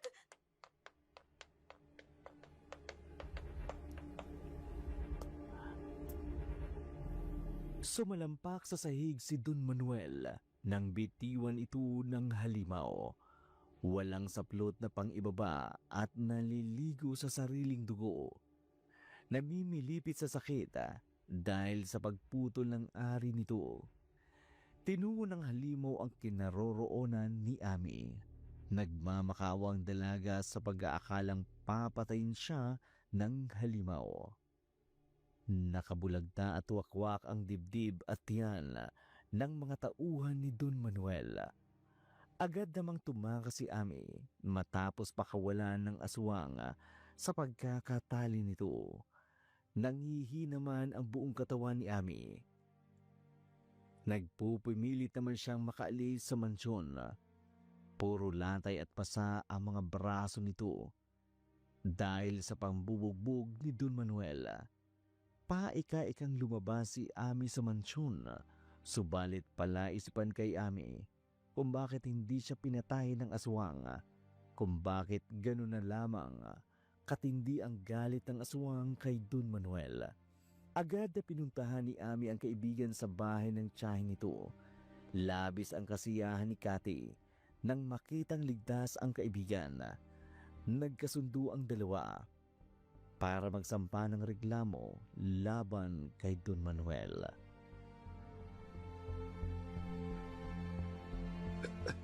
Maniwala kayo. Aswang ang gumawa nito sa akin. May sumalakay na aswang sa akin. Halimaw na nakatatakot ang itsura. Walang aswang, Don Manuel. Kaya tumahimik na lang kayo. Bakit ba ayaw niyo maniwala sa akin? Totoo ang sinasabi ko. Aswang ang may gawa nito sa akin. Kapag hindi pa kayo tumigil, Don Manuel, dadagdagan ko ang kasong inirereklamo laban sa inyo. Kaso, hindi ninyo ako pwedeng kasuhan.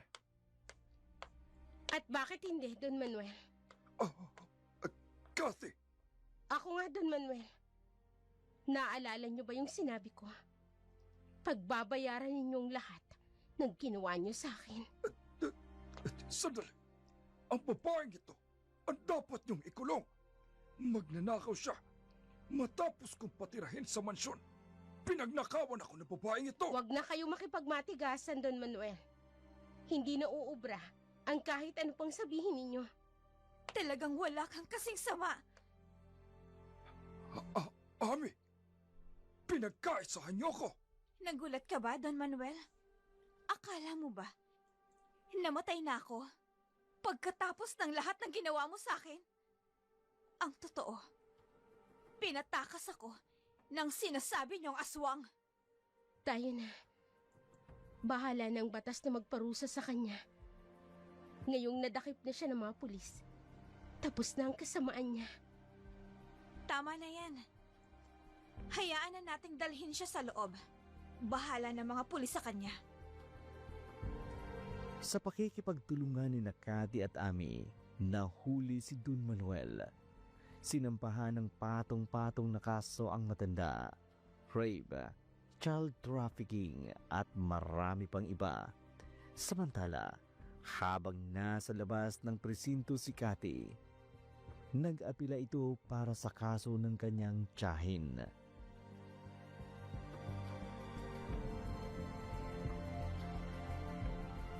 Ayon kay Don Manuel, may umatake daw na aswang sa kanya. Yun ang pinagpipilitan ni Don Manuel. At sinasabing aswang ang pumatay sa kanyang mga tauhan. Kung may umatake ngang aswang sa matanda, ibig sabihin, hindi aswang ang tiyang Lorena ko. Oo nga pala. Mabuti na lang at nabanggit mo sa akin ang tungkol sa kaso ng tiyahin mo. Sir, anong ibig niyong sabihin? Drop na ng fiskal ang kaso ng tiyahin mo. Talaga ho? Ibig ba ninyong sabihin, makakalabas na si tiyang Lorena? Walang solid evidence o kaya ay matibay na ebidensya na konektado sa kanya sa mga pagkakapatay ng biktima. Ibig bang sabihin, sir, makakalaya na si tiyang? Tama ka, Cathy. Acquitted na siya at cleared of all charges. Salamat ho, sir. Maraming salamat ho. Walang anuman. Tungkulin ko ito. Sige. Paiwan na muna kita, ha? Asikasuhin ko na ang paglabas ng tiyang Lorena mo. Sige ho, sir. Maraming salamat ulit. Diyos ko, salamat at dininig niyo ang dalangin ko. Hindi niyo pinabayaang manaigang kasamaan. Tama nga ang sinabi ni Chang. Hindi siya magtatagal. Makakalabas na siya kaagad. Ano bang nangyayari at ang saya mo? Malayo pa ako. Nakikita ko na yung napakagandang ngiti mo. Ami, si Chang Lorena, makakalabas na siya. Talaga? Naku, magandang balita yan. Kailan to lalabas si Aling Lorena?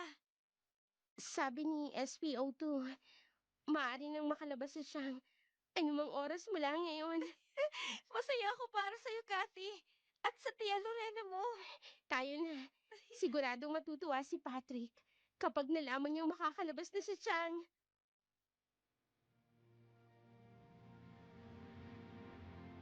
Tuluyan ang nakulong si Don Manuel dahil sa kasong isinampa ni Cathy at Ami. Nagsampa rin ng kaso ang iba pang mga naging biktima ni Don Manuel nang malamang nadakip na ito ng mga pulis. Samantala, walang pagsida ng kasiyahan ni Cathy sa mga magandang balitang kanyang narinig Maging si Ami ay masaya rin para sa kaibigan. Agad naman itong ibinalita ni Cathy sa nobyong si Patrick. Ang nalalapit na paglabas ni Lorena, ganun na lamang ang kasiyahan ng binata. Makalipas ang ilang araw, dumating nga ang sandaling pinakahihintay nila Cathy, Ami at Patrick. Nakauwi na si Lorena sa kanilang bahay.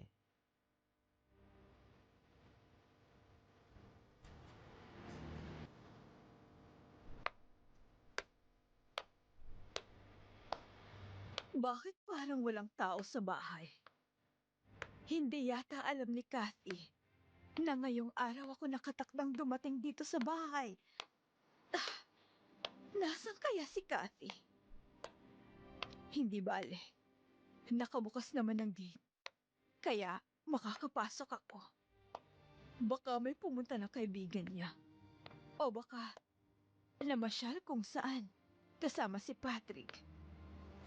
Teka, parang hindi naman nakakandado ang pinto sa Puerta Mayor. Oo nga. Bakit nakabukas ito? Kathy? Kathy? Ang tiyang Lorena mo ito? Nandyan ka ba sa loob? Patrick?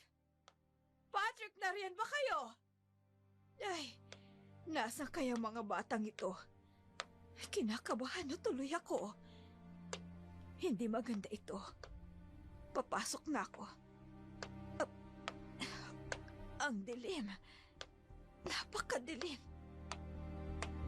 Kathy? Biglang bumukas ang ilaw. Surprise! Welcome back, Aling Lorena! Welcome back, Chang. Kumusta po kayo, Aling Lorena? Ano ba kayo? Nakalabas na nga ako pero aatakihin naman ako sa inyo. Si Patrick po ang may kasalanan nito, Aling Lorena. Oo nga, Chang. Siya ang nakaisip na sorpresahin kayo.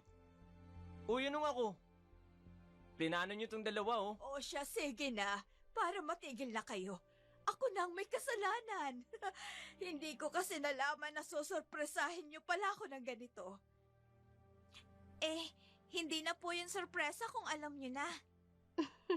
Oo nga naman, Chang. Alam nyo, tama na yan. Kumain na tayo bago pa lumamig itong pagkain. Mabuti pa nga. Kanina pa ako nagugutom eh. Maingay habang nagkakasiyahan sa bahay ng tiyahin ni Cathy ng araw na yun. Parang isang buong pamilya. Kung pagmamasdan, sandaling kinalimutan ang masalimuot na pinagdaanan. Para kay Cathy at Ami, minsang naging biktima ng karahasan at kasakiman. Hindi madaling paghilumi ng panahon ang sugat ng nakaraan.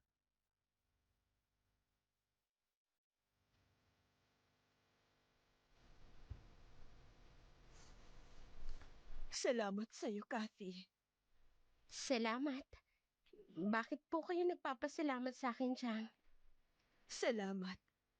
Kasi hindi mo ako iniwan.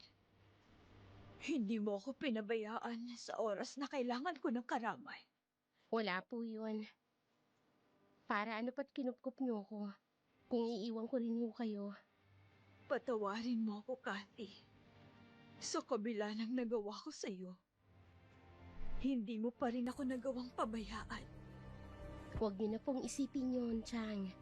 Kahit minsan, hindi naman ako nagtanim ng galit sa inyo. Nabulag lamang ako sa sobrang pagmamahal kay Ernesto. Kaya ako nagawa sa'yo yun. Kalimutan na po natin yun.